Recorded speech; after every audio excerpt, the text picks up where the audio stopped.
బోనెల విజయచంద్ర గారు. అధ్యక్ష ఈరోజు పార్వతీపురం రెవెన్యూ ఇష్యూస్ గురించి మాట్లాడాల్సిన అవసరం ఉంది. అధ్యక్ష, పార్వతీపురం జిల్లా అయిపోయిన కాడి నుంచి రికార్డ్సు అండ్ జిల్లా తాలూకా ల్యాండ్ బ్యాక్ డీటెయిల్స్ ఇప్పటి వరకు కూడా రెవెన్యూ అధికారుల దగ్గర లేవు. అయితే ఎంఆర్ఓ ఆఫీసులో ఉండాల్సిన ఎఫ్ఎంబి రికార్డులు కూడా లేవు. అవి గత ప్రభుత్వంలో ఎవరైతే పాలకులు ఉన్నారో వాళ్ళ ఇంట్లో ఉన్నాయనేది అభియోగం. ఎంత దారుణం అంటే ఇంతకుముందు కూడా ఇదే సభలో ఒక కమిటీ వేయండి ప్రత్యక్షంగా, ఈ రెవెన్యూ ఇష్యూ చాలా ఇంపార్టెంటు, రేపు కలెక్టర్ ఆఫీస్కి పెట్టుకోవడానికి స్థలం లేదు, మెడికల్ కాలేజ్కి స్థలం లేదు, రేపు ఎస్పీ ఆఫీస్ స్థలం లేదు.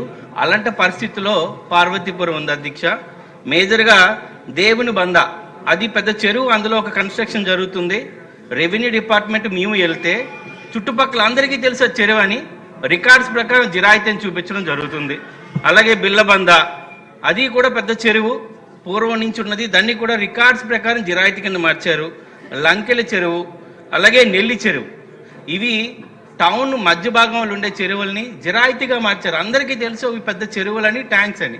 ఇరిగేషన్ వాళ్ళకి ఇక్కడ ఒకటి మంత్రి గారు ఉన్నారు కాబట్టి ఒక మాట కూడా చెప్పాలి.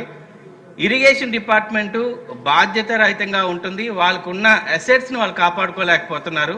అందులో ప్రధానమైనది దేవుని బంధతో పాటు మేము చెప్పుకుంటుంది ఏంటంటే ఎత్తుకాన. అధ్యక్ష, పార్వతీపురంలో ఒక అడ్రస్ ఉన్న ఏరియా ఎత్తుకాన, దాని పెద్ద కెనాల్ కూడా పోతుంటుంది. దాదాపుగా ఆ కెనాల్ పైనే మట్టి ఫిల్ చేసి కడుతున్నారు. కలెక్టర్ గారు కూడా ఏం చేయలేని పరిస్థితి. రెవెన్యూ డిపార్ట్మెంట్ పేపర్స్ మీదే పనిచేస్తుంది. అది అందరికీ తెలిసిందే.